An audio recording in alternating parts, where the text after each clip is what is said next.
네, 10초요. 인사하고 네, 1번 먼저 지금 눌러주세요. 2번 하고. 네, 안녕하세요. 두발로병원의 김지공입니다.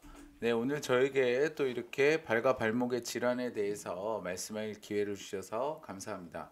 어, 이제 오늘 제가 말씀드릴 거는요, 자주 삐고 아픈 발목에서 저희가 연골 손상을 꼭 확인을 해야 됩니다. 그래서 발목에 연골 손상이 있었을 때 그게 어떤 증상이 있고 또 저희가 어떻게 치료를 하는지에 대해서 좀 자세히 말씀을 드리고자 합니다. 마지막에는 제가 실제로 치료한 사례에 대해서도 말씀을 드리겠습니다. 먼저 관절이라는 거에서 연골의 역할은 뭘까요? 저희가 이렇게 여기 사진에서 보시면 이렇게 뼈가 있고 그 위에 하얀색으로 연골이 덮여 있습니다.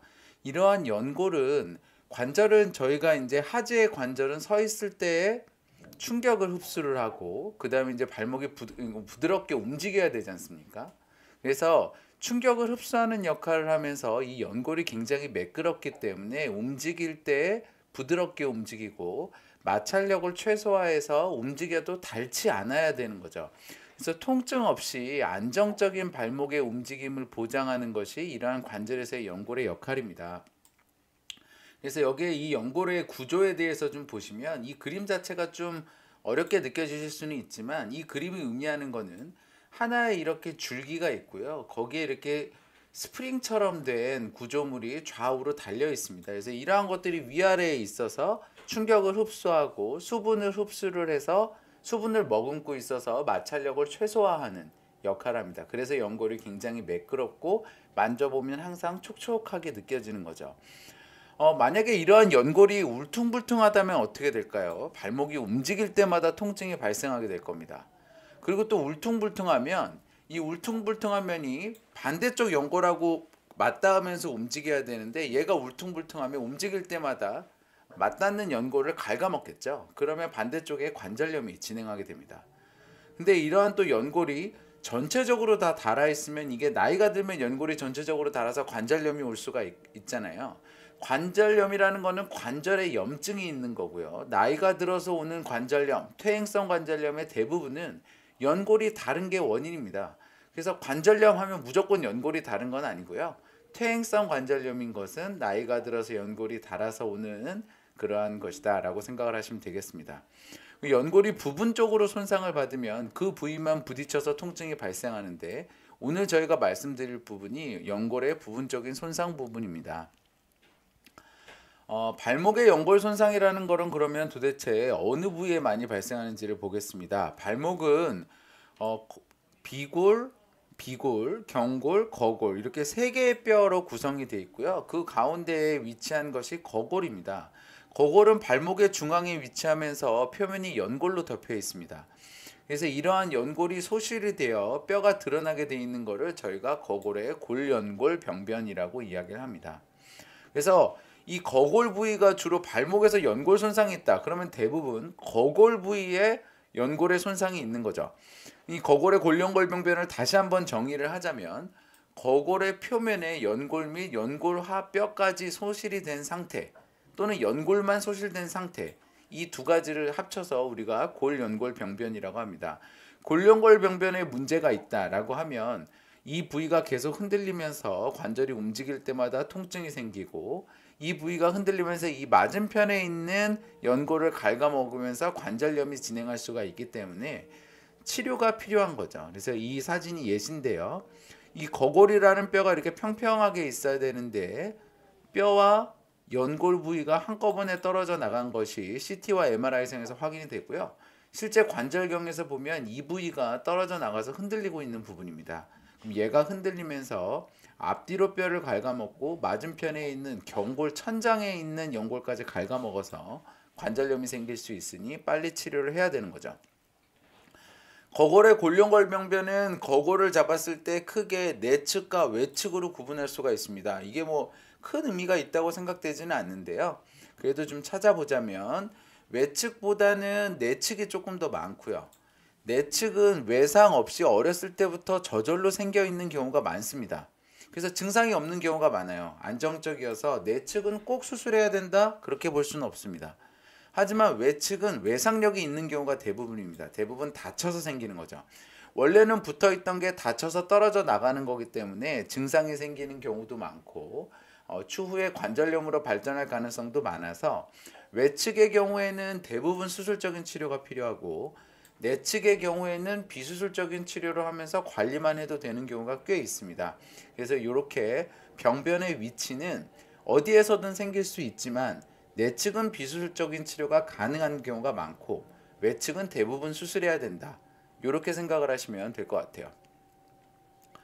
거골에 골룡골병변이 있다고 해서 내측은 수술 안 해도 되는 경우는 대부분 증상이 없는 경우거든요. 그래서 증상이 유무가 중요해요. 그래서 골룡골병변이 있고 그 병변에 합당한 증상이 있어야 저희가 치료를 하는 겁니다. 그런데 만약 거골에 골룡골병변이 있으면서 증상이 없으면 어떡하나요? 내측 병변인 경우에는 이게 증상을 나타내지 않게 하는 관리법만 알려드리고 몇 개월에 한 번씩 저희가 관절염이 진행하지 않는지 확인만 하면 돼요. 근데 외측 병변의 경우에는 제가 아까도 말씀드렸지만 대부분 붙어있던 게 떨어져 나가는 외상이랑 연관이 되어 있기 때문에 추후 아플 가능성이 있어서 일단 수술을 먼저 권합니다. 아니 그러면 내측은 왜 수술을 안 해도 되냐? 선천적으로 원래 가지고 있거나 아주 어렸을 때 다쳐서 그 상태로 잘 우리가 적응해 있는 경우가 많기 때문에 내측 병변은 사실 평생 모르고 지나가는 경우도 많아요. 그래서 내측 병변인 경우에는 저희가 꼭 수술해야 되는지 저는 항상 고민을 하고요. 외측 병변인 경우에는 일단 먼저 수술을 권합니다. 그러면 이렇게 합당한 골룡골병변의 증상이 있어야 된다고 말씀을 드렸잖아요. 일단은 어떤 증상이 있을 수 있냐면 걸을 때 아프죠. 그게 흔들리니까. 그리고 발목에 흔들리니까 관절에 염증이 생기면서 발목이 부어요. 그리고 걸을 때 그 연골 소실된 부위가 딱 닿게 되면 순간적으로 힘이 빠지거나 움직이지 않는 증상이 나타날 수가 있습니다. 그래서 이러한 골룡골병변의 증상이 있으면서 통증의 위치가 골룡골병변의 위치랑 거의 맞아야 돼요. 그러니까 골룡골병변의 위치가 외측이면 통증도 외측에서 발현이 해야 되는데 골룡골병변은 외측에 있고 통증은 내측에 있다. 그러면 연관이 없는 경우가 있을 수 있어요. 거골의 골룡골병변의 원인은 앞서도 잠깐 말씀드렸지만 일단 제일 흔한 거는 외상입니다. 발목의 골절 및 염좌로 인해서 발생을 하는 거고 외상으로 인해서 골룡골병변이 발생을 하면 대부분 수술적인 치료가 필요하죠. 그 다음에 무혈성 괴사인 경우에는 거골은 혈행이 좋지가 않습니다. 그래서 다친 다음에 거골에 피를 공급하는 혈관이 하나가 죽으면 다른 데는 혈행이 좋으니까 혈관이 하나가 죽어도 우회해서 공급해야 하는 것들이 많은데 거골은 그렇지가 않아요. 그러면 여기 MRI에서 보이는 것처럼 그 혈관에 피를 공급받는 뼈가 폭삭 죽어버리는 경우가 많습니다. 그럼 그 위에 얹어져 있던 연골까지 다 죽죠. 그래서 국소 무혈성 괴사가 있는 경우에 또 골룡골병변이 있을 수 있고요. 이 외상과 국소 무혈성 괴사가 있는 경우에는 골룡골병변을 치료해야 됩니다. 즉 수술적 치료의 대상이 되고요. 그 외에 또 생길 수 있는 거는 전반적으로 나이가 들거나 많이 써서 생기는 퇴행성 관절염이 있을 수 있고 다리에 정렬이 안 좋은 경우 O자 다리나 X자 다리가 있어서 발목이 전체적으로 힘을 받지 못하고 한 부분만 힘을 받는 경우에 그 부위만 계속 힘을 받으니까 거기에 연골이 닳죠. 그래서 이런 퇴행성 관절염과 다리가 휜 경우 그러니까 내가 다치거나 어떤 국소적인 이벤트에 의해서 생기는 게 아니라 다리의 모양의 문제나 아니면 많이 쓰는 걸로 해서 서서히 국소적으로 연골이 다른 경우가 있을 수가 있어요. 이 경우에는 연골 재생 수술만 해서는 안 돼요. 왜냐면 연골 재생 수술을 해도 또 다를 거잖아요. 그래서 이런 수술만 하는 게 아니라 그 왜 이렇게 전체적으로 써도 이 부분만 닳았는지를 확인을 해서 정렬을 바꿔주거나 아니면 인대를 개선해 주거나 해서 그 원인까지 같이 해결해 주는 수술을 같이 해줘야 됩니다. 그래서 요거는 이제 아까 했던 이야기를 다시 한번 저희가 그림으로 설명을 한 건데요. 다치게 되면은 연골과 뼈가 연골이 부딪히게 되면서 연골이 떨어져 나갈 수가 있고 국소적으로 혈관에 문제가 생기면 거기에 해당되는 뼈가 죽으면서 연골 소실이 생길 수가 있습니다. 하지만 이러한 경우를 보면은 이 사진에서 보면은 외측이 전반적으로 닳아있죠. 이거는 발의 모양이라든지 아니면 쓰는 문제 내가 너무 많이 쓰는 그 직업에 따라서 이 부위만 자꾸만 닿아서 생기는 거예요. 그래서 여기에 대한 연골만 수술을 해준다고 되는 것이 아니라 그 원인을 찾아서 왜 여기만 닳았는지 원인을 찾아서 그 생활 습관 또는 다리가 이렇게 휘어져 있는 경우에는 다리가 휘어진 것까지 교정해 주는 수술을 같이 해야 되는 거죠. 그러면 거골의 골룡골병변의 치료는 아까 제가 말씀드렸듯이 어떤 원인인지를 생각을 해서 국소적으로 그것만 해결할 거냐, 아니면 다른 문제까지 같이 해결해 줘야 될 거냐를 확인해야 되지 않습니까? 그래서 이거를 진단하기 위해서는 일단 제일 먼저 확인해야 될 거는 골연골병변의 크기 및 손상 범위를 확인을 해야 되겠죠. 그래서 엑스레이랑 CT랑 MRI를 통해서 확인해 볼 수가 있습니다. 그 다음에 다리의 모양이 안 좋거나 아니면 인대가 늘어져 있거나 하면 한 부분만 힘을 많이 받아서 그 부위만 연골의 손상이 있을 수 있습니다. 그래서 인대 문제 및 하지의 부정 정렬을 같이 확인하기 위해서 초음파 또는 엑스레이를 추가로 같이 하기도 합니다. 엑스레이는 이러한 기구처럼 간단하게 찍을 수 있지만 MRI와 CT는 이러한 원통형 기계에 들어가서 조금 더 자세히 검사를 하게 됩니다. 실제로 거골의 골룡골병변의 진단을 제가 한 환자를 어떤 검사를 했는지를 살펴보면 일단 MRI와 CT를 통해서 골소실이 있고 연골이 끊어져 나간 것을 확인을 했습니다. 실제로 관절경으로 봤더니 이렇게 연골이 떨어져 나가 있었죠. 그럼 왜 이런 연골의 손상이 생겼을까 확인하기 위해서 다리의 정렬이 어떤지 봤습니다. 그랬더니 약간 오자다리가 있었고요. 그 다음에 초음파상에서 인대가 늘어져 있는지를 확인했죠. 인대는 늘어져 있지는 않았습니다. 그래서 동반 손상으로 또는 동반되게 같이 치료해줘야 될 부분이 있는지를 확인하는 것도 굉장히 중요하다. 거골의 골룡골병변만 확인할 게 아니라 이제 이런 전체적인 부분을 진단하기 위해서 검사를 하게 됩니다. 그럼 치료는 어떻게 하냐 이거죠. 일단 골룡골병변은 연골이 없어져 있는 거잖아요. 그럼 이거를 재생시키기 위한 거는 수술적인 것밖에 없어요. 그럼 수술을 하기 전에 저희가 반드시 생각해 봐야 될 거는 이 환자의 문제가 골룡골병변이 원인이냐 아니면 다른 원인이 있는 거냐를 확인을 해야 됩니다. 다른 원인이라면 골룡골병변은 수술을 해도 이게 낫질 않을 거잖아요. 그래서 혹시 다른 원인이 증상을 유발한 것인지 확인하고 그 원인이 비수술적인 치료로 해결이 가능한 원인이라면 충분하게 비수술적인 치료를 시행한 후에 수술을 하는 게 좋습니다. 예를 들어서 발목에 골룡골병변이 있으면서 바깥쪽에 외측 인대 손상이 같이 있었던 환자를 예를 들어 보겠습니다. 그럼 이 환자의 통증은 외측 인대 손상 때문에도 있을 수 있잖아요. 근데 외측의 인대 손상은 대부분 보존적인 치료를 먼저 시행해도 되니까 외측 인대 손상에 대해서 보존적인 치료를 시행을 해보는 거죠. 그래서 통증이 어떻게 좋아지는지 봅니다. 통증이 호전되면 골룡골병변은 지켜봐도 되죠. 통증이 호전이 안 되면 골룡골병변을 수술을 하면서 외측 인대 봉합 수술까지 같이 해주는 거죠. 근데 증상이 없어요. 우연히 발견됐어요. 근데 그 병변이 너무 크고 누가 봐도 이거는 가만 놔두면 관절염이 진행될 것 같다. 그러면 이 부분은 먼저 수술을 권하기도 합니다. 그러면 이제 수술적인 치료는 결국에는 연골을 재생시키는 게 핵심인데요. 이 관절 연골을 재생하는 것은 아직 정형외과 내에서는 커다란 숙제 중에 하나입니다.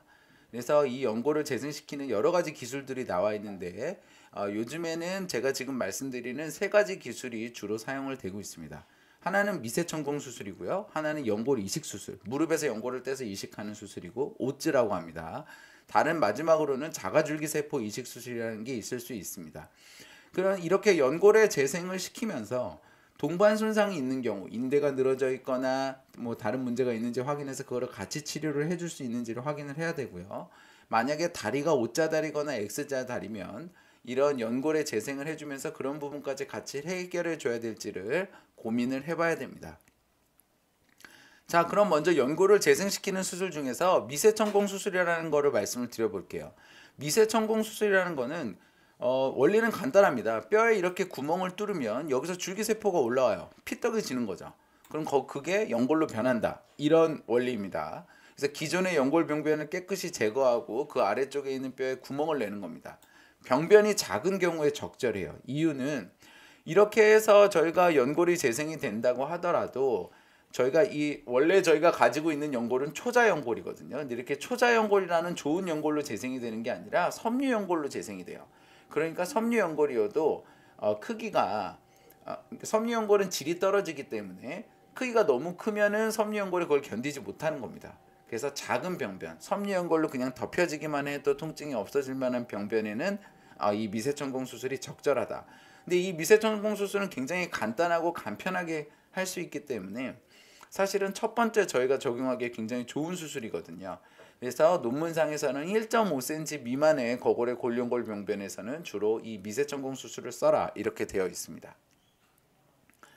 두 번째로 그러면은 아주 큰 것들은 어떻게 하나요? 그러면 이제 연골을 이식을 하거나 아니면 줄기세포를 수술을 하는데요.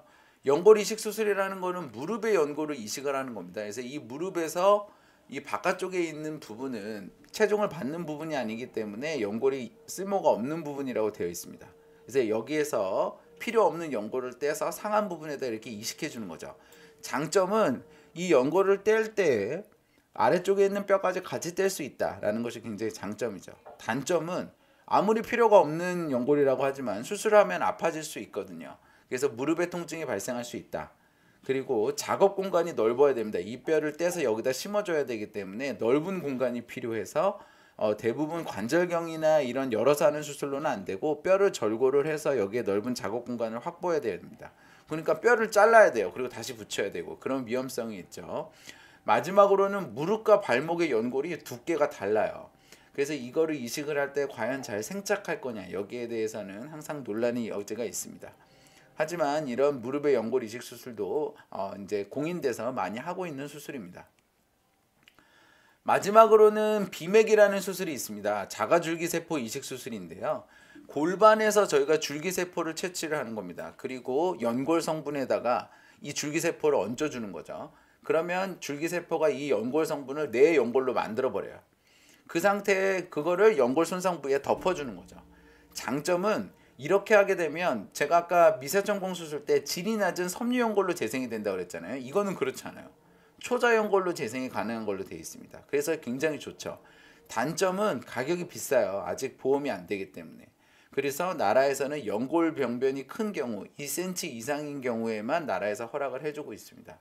하지만 간단하게 작은 작업 공간에서도 간단하게 치료할 수 있기 때문에 요즘에 나오는 논문들을 보면은 크기에 상관없이 우리가 다 비맥을 하는 게 맞지 않겠냐. 섬유연골이라는 게 당장에 1, 2년, 3, 4년은 통증이 좋아질 수 있지만 나중에 어떻게 될지 모르는데 가능하면 초자연골로 바꿔주는 비맥이라는 수식을 하는 게 좋지 않겠냐라는 이야기가 많이 나오고 있습니다. 저도 실제로 이러한 비맥을 많이 사용하고 있습니다. 그래서 비맥의 과정을 다시 한번 좀 잘 말씀을 드리면 먼저 골반에서 이렇게 골수액을 채취를 합니다. 그리고 원심 분리를 하면 요 레벨에 있는 게 딱 줄기세포만 모이는 거예요. 그럼 그리고 연골병변을 작도를 해서 요 흰색이 연골 성분의 기질입니다. 그러면 그 다음에 이 세포 농축액을 여기 위에다 뿌려주는 거죠. 그리고 연골 손상 부위에다가 이 뿌려준 거를 덮고 흔들리지 않도록 풀을 묻혀주면 끝입니다. 간단하죠. 만약에 연골의 병변과 인대 손상이 있으면서 그러면 다리를 같이 치료해 줘야 되는 게 있다. 대부분 인대가 늘어져 있거나 다리가 O자다리거나 X자다리인 경우인데요. 이런 경우에는 그럼 어떻게 해야 될까요? 먼저 이러한 것들이 있다면 사실은 수술의 성적이 떨어질 수밖에 없어요. 인대 손상이 있으면 발목이 불안정하거든요. 그럼 발목이 지속적으로 흔들리면 연골의 재생이 안 되겠죠. 그리고 다리가 틀어져 있으면 발목에 비정상적인 힘이 가해지니까 연골이 다친 부위에 이러한 힘이 가해지면 연골 재생에 방해가 되니까 또 안 좋겠죠. 그래서 저는 이러한 원칙으로 같이 합니다. 일단 연골병변에 대해서 수술을 했을 때 하는 재활 기간이 인대 손상의 재활 기간보다 같거나 조금 더 길거든요. 그러니까 인대 손상은 할 때 같이 해줘도 환자가 전혀 내 스케줄에 변하는 게 없어요. 그래서 인대 손상이 있는 경우에는 무조건 같이 해줍니다. 그런데 하지의 부정정렬을 교정하는 거는 뼈를 꺾어서 모양을 맞춰주는 수술이기 때문에 이 연골의 재활 기간보다 훨씬 길어요. 그래서 이 부분은 환자랑 상의를 하죠. 그래서 환자가 바쁘다. 그럼 먼저 연골을 해보고 이게 실패하면 나중에는 같이 하자. 이제 이런 식으로 하고요. 환자가 하는 김에 같이 하고 싶다. 그러면 같이 합니다. 그래서 이 환자 같은 경우에는 연골의 병변이 있으면서 다리가 O자다리가 있었던 환자입니다. 그래서 이런 그 O자다리가 환자의 이런 연골 병변을 저는 발생했다고 환자한테 설명을 했고요.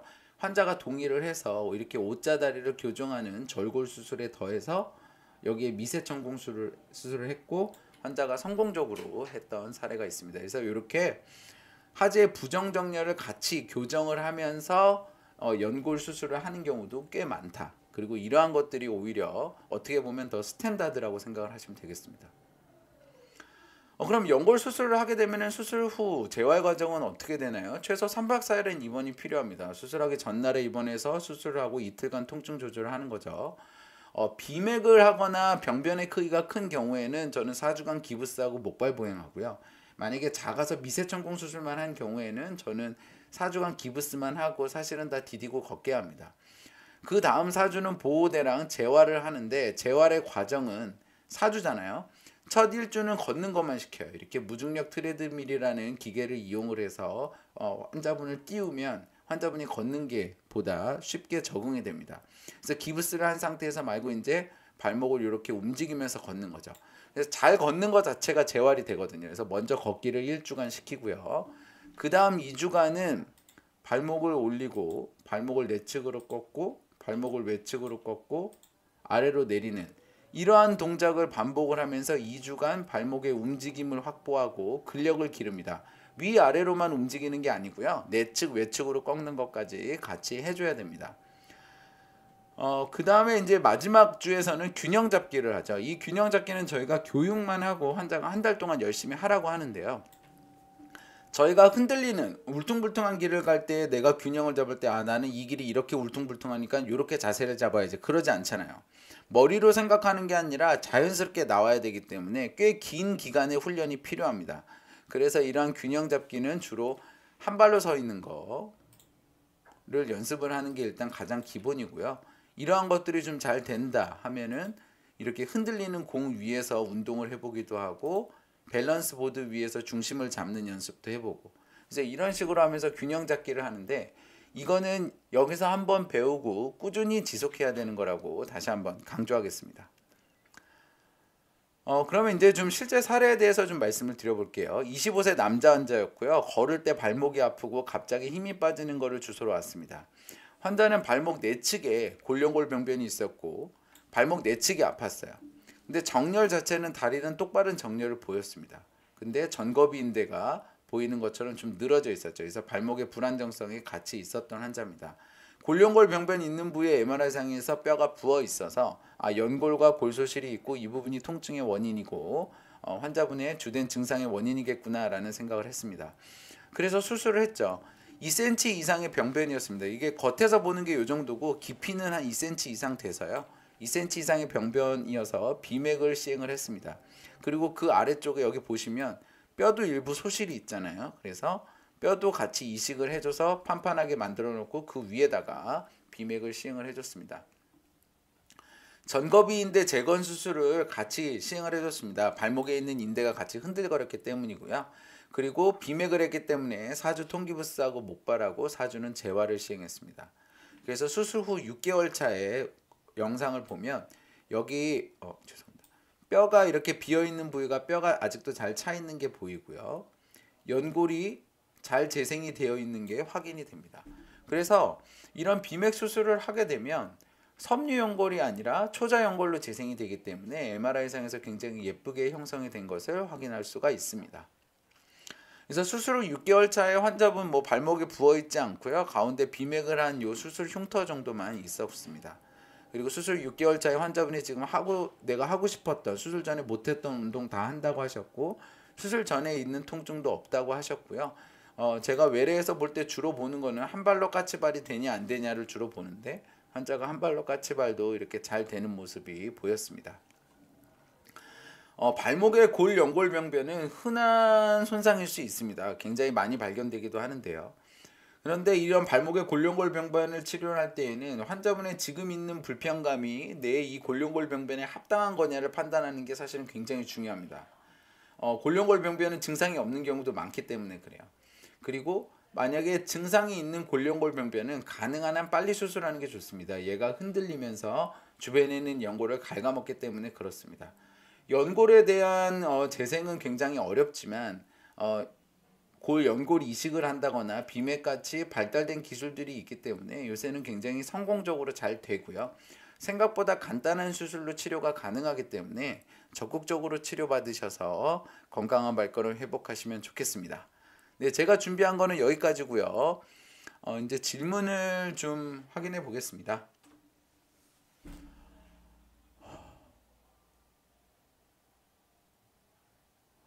권수영 님이 질문을 해주셨는데요.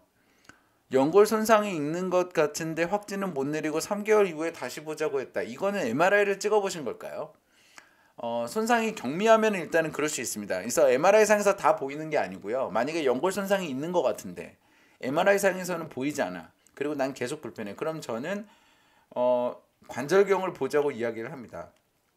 근데 이러한 경우에는 사실은 관절경을 봐도 연골 손상은 있지만 그 사이즈가 크지 않기 때문에 저희가 미세천공 수술이나 아니면 가볍게 그 나풀나풀거리는 연골들만 정리를 해주면 해소가 되는 경우가 많거든요. 그래서 지속적으로 통증이 있다고 하면 3개월 있다가 MRI를 다시 한번 찍어보는 것도 좋을 것 같고요. 그게 아니면 관절경을 확인해 보는 것도 나쁘지는 않을 것 같습니다. 방곡봉님 그 질문을 보면요. 발목을 삐끗해서 발목 아래쪽에 복숭아뼈만큼 부어오른 상태래요. 그래서 복숭아뼈가 2개 있는 것 같다라고 말씀을 하는데요. 이거는 엑스레이나 CT를 좀 찍어봐야 됩니다. 저희가 내측 복숭아뼈 아래쪽에 뼈가 하나가 더 튀어나온 것 같다면 그 아래쪽에 부골이라고 아예 뼈 조각이 하나가 더 있거나 아니면 그 아래쪽에 거골과 종골 사이에 있는 연골이 두꺼워져서 뼈가 붙어 있는 골융합이라는 질병이 하나가 있습니다. 그래서 삔 다음에 그 부위가 아플 수 있거든요. 그래서 이렇게 지속적으로 아프다면 내가 그러한 병변이 아닌지 엑스레이랑 CT를 찍어서 도대체 이게 실제로 부어오른 건지 아니면 뼈 조각이 있는 건지 아니면 뼈가 두꺼워져 있는 건지 이런 원인을 찾아보는 게 필요할 거라고 생각합니다. 뼈 건강에 좋은 음식이나 비타민은 뭐가 있을까요? 라고 하는데 요새는 뭐 음식은 저는 워낙에 영양 상태가 요새는 부족하신 분들은 없기 때문에 그냥 골고루 잘 드시면 된다라고 말씀을 드리고요. 비타민은 비타민 D가 중요합니다. 이거 굉장히 중요하고 그러니까 아무리 음식을 많이 잘 먹어도 저희가 햇빛을 받거나 햇빛을 잘 받지 못하기 때문에 비타민 D가 부족하면 그러한 음식이 뼈에 좋은 방향으로 영양을 공급해 주질 못합니다. 그래서 비타민 D를 따로 좀 섭취해 주는 거를 평상시에도 환자분들한테 많이 강조하고 있습니다.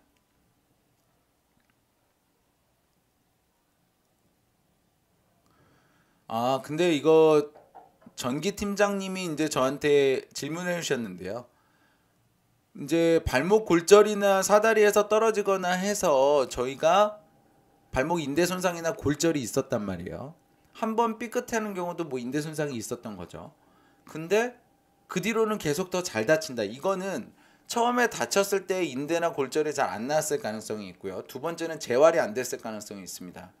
그래서 제가 앞서도 말씀드렸지만 균형 잡는 게 굉장히 중요하다고 말씀을 드렸잖아요. 인대나 이런 게 잘 나와도 사다리나 이런 곳 위에서 내가 작업을 하려면 균형을 잘 잡아야 되는데 아무리 가볍게 다쳐도 다치고 나면은 균형 잡는 능력이 떨어지는 사람들이 있어요. 그래서 그런 분들은 균형 잡는 능력, 그러니까 이렇게 내가 한 번 다친 다음에 발목을 잘 삔다. 그럼 무조건 균형 잡는 능력을 오래 훈련, 한 달 정도는 꾸준히 훈련을 해보고 판단을 하면 좋겠습니다. 훈련하는 법은 별로 어렵지 않고요. 네이버 같은 데서 밸런스 보드를 하나 사세요. 그래서 주무시기 전에 5분에서 10분 정도 그 위에 서 계시면 됩니다. 발목 강화 운동을 하면 발목 손상이 덜 되냐고 여쭤보셨는데요. 발목 강화 운동을 하면 내가 울퉁불퉁한 곳을 가거나 할 때 잘 삐지 않게 되고요. 그럼 당연히 발목 손상의 확률이 줄겠죠. 그러니까 당연히 발목 손상의 가능성을 줄여서 좋다고 생각을 합니다. 3달 전에 밍밍크엉님이 질문해 주셨는데요. 3달 전에 발목을 삐고 초기 대처를 하지 않아서 점점 증상이 심해져서 MRI를 찍어봤더니 인대가 파열되고 거골화 관절 불안정증까지 왔다고 진단을 받으셨대요. 그러니까 인대라는 게 이제 발목 관절이랑 거골화 관절은 발목 바로 아래쪽에 있는 관절이거든요. 그래서 발목에 있는 인대가 파열이 되면 발목 관절만 불안정해지는 게 아니라 거골화 관절까지 불안정해질 수 있어요. 그래서 재활치료를 통해 보존적 치료를 하고 있는데 아직도 발목을 삐고 돌릴 때 뼈 갈리는 소리와 통증이 있어서 걸을 때마다 너무 아프시대요. 그러면 수술적 치료를 다시 고려를 해봐야 될 것 같습니다. 그러니까 발목을 뼈서 인대가 다쳤을 때 저희가 처음에는 비수술적인 치료를 하는 게 원칙입니다. 워낙에 잘 나아요. 그런데 3개월이 지나도록 안 낫는다 라고 하면 인대의 문제가 잘 낫지 않았을 가능성이 있고요. 이건 더도 잘 안 나을 가능성이 있습니다. 어떤 분들은 6개월까지 기다려봐라. 뭐 저는 좋습니다. 기다려보는 거는. 그런데 6개월까지 기다려볼 때 그냥 손 놓고 기다리지 마시고 재활운동을 꾸준히 하면서 기다리시면 좋겠고요. 지금 상태에서 만약에 검사를 했는데 3개월이 된 시점이니까요. 인대가 만약에 늘어져 있는 상태라면 사실은 저는 3개월을 더 기다려봐도 잘 안 나을 가능성이 많다고 생각을 해서 이러한 경우에는 수술을 좀 권합니다. 2차 골절 예방 프로그램이라는 거는 저희는 이제 주로 재활운동을 말씀을 하시는 거면 재활운동은 당연히 저희 병원에서 하고 있습니다. 네. 연골 주사로 치료하는 것도 있다고 말씀을 하셨네요. 달콤한 남자님이. 이거는 연골 주사라는 거는 어떤 거냐면 아까 있었던 연골이 가운데에 있는 긴 줄이 히알루로닉 액시드라는 물질입니다. 그래서 그 물질을 공급해 주는 거예요. 근데 이 물질은 관절액에도 많아요.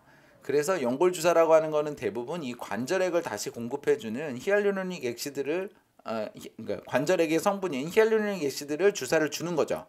그래서 연골 주사를 많이 맞았을 때 연골이 녹거나 부작용은 전혀 없어요. 그런데 이 연골 주사가 일부 병원에서는 또 이제 스테로이드를 놓기도 해요. 스테로이드는 너무 많이 맞으면 연골이 녹지는 않는데요. 몸에서 스테로이드를 내지 않거나 아니면 갑자기 생리가 나거나 아니면 피부가 하얗게 되거나 하는 부작용이 있을 수가 있습니다. 그래서 정리를 해보면 연골 주사의 성분이 히알루로닉 액시드다. 그건 괜찮습니다. 스테로이드다. 너무 자주 맞으면 안 좋습니다. 허리를 자주 삐는 사람들에게 왜 그럴 수 있는지를 말씀해 주실 이거는 허리를 자주 삐는 사람은 두 가지예요. 하나는 허리 쪽에 근력이 약한 그 코어 근육이 약한 경우입니다. 그래서 이런 경우는 코어 근육을 길러야겠죠. 그런데 어떤 분들은 허리 쪽에서 그 관절을 이루는 뼈가 녹아가지고 굉장히 헐렁거리는 경우가 있어요. 이거를 저희가 이제 척추의 불안정증이라고 이야기를 하는데요. 이런 분들은 내가 관절 자체가 헐렁한 거죠. 그래서 이런 분들은 따로 치료를 받아야 됩니다. 그래서 원인이 뭔지를 먼저 파악을 하는 게 중요할 거라고 생각합니다. 무릎 연골 재활 운동은 허벅지 근육을 기르는 게 가장 중요합니다. 그래서 연골은 일단은 만들어 놓은 거잖아요. 그러면 그 연골이 힘을 안 받게 해야 얘가 더 닳질 않겠죠. 그래서 연골이 받아야 될 힘을 근육이 받도록 하려면 허벅지 근육이 좋아야 됩니다. 그래서 허벅지 근육을 기를 수 있도록 지속적으로 헬스를 해주시는 게 좋을 거라고 생각합니다. 소염제를 오래 먹으면 관절 연골에 오히려 안 좋다. 네, 이건 좀 아닌 것 같습니다. 관절 연골이랑은 크게 상관은 없어요. 소염제는. 저는 1010년이라는 약은 제가 잘 몰라서 말씀드릴 수가 없겠네요. 질문을 제가 채택해드리진 않고 다 읽어드리는데요. 파주스타렉스님은 질문이 일단 없어서 나중에 해주시면 꼭 답해드리겠습니다.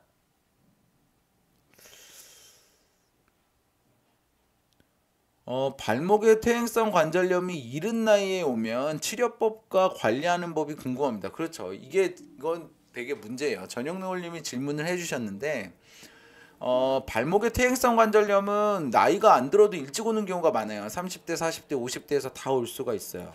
그러니까 이게 그래서 문제거든요. 많지는 않은데. 그래서 발목의 인공관절 치환술을 피할 수 있냐? 피한다기보다는 60대에서 70대까지 끌다가 수술을 할 수 있는 게 중요한 거겠죠. 그럼 내가 통증을 줄이기 위해서 먹는 약, 주사치료 일단 이런 것들을 해볼 수 있고요. 그다음에 그래서 그 연골이 더 닳지 않도록 계속 유지를 해주는 겁니다. 그래서 관리하는 법은 왜 이렇게 젊은 나이에 연골이 닳았는지를 먼저 고민해야 돼요. 제가 아까 뭐 다리가 틀어져 있다든지 인대가 헐렁한다든지 이런 것들을 일단은 교정을 할 수 있으면 교정을 하고 발목을 강화하는 운동을 하고 발이 틀어져 있으면 깔창을 통해서 얘가 틀어진 힘을 받지 않도록 교정을 하고 이런 상태에서 써봐야 될 것 같습니다. 그래서 치료법과 관리하는 법은 있다. 하지만 사람마다 많이 다르기 때문에 병원에서 한번 확인을 해보는 게 중요하겠습니다.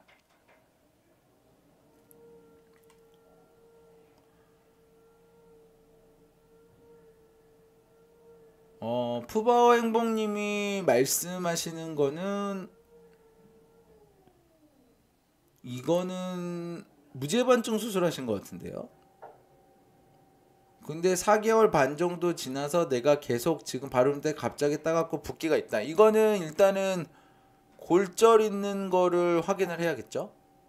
그래서 골절 있는지, 그러니까 그 절골 수술을 한 게 뼈가 잘 붙었는지를 확인을 하고요. 뼈가 잘 붙었다고 하면 너무 걱정하시지 마시고, 굳었던 발이 풀어지면서 이렇게 통증이 있는 거기 때문에 크게 신경 안 쓰셔도 되는데요. 골절이 다시 되었는지, 뼈는 잘 붙어 있는지 이런 부분을 확인을 하는 게 중요하겠습니다. 김진님이 질문을 해주셨는데요.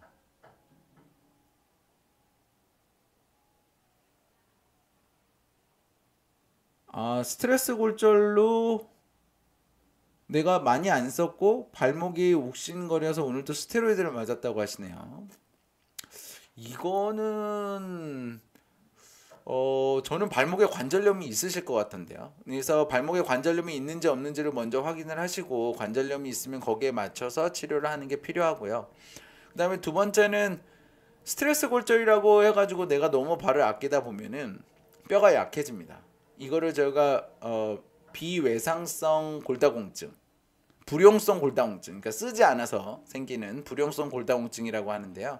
이런 경우에 오히려 더 적극적으로 쓰면서 햇빛을 많이 받으면 뼈가 더 단단해지는 경우가 있습니다. 근데 두 가지 중에 어떤 건지는 담당 의사랑 상담을 해보셔야 될 것 같아요.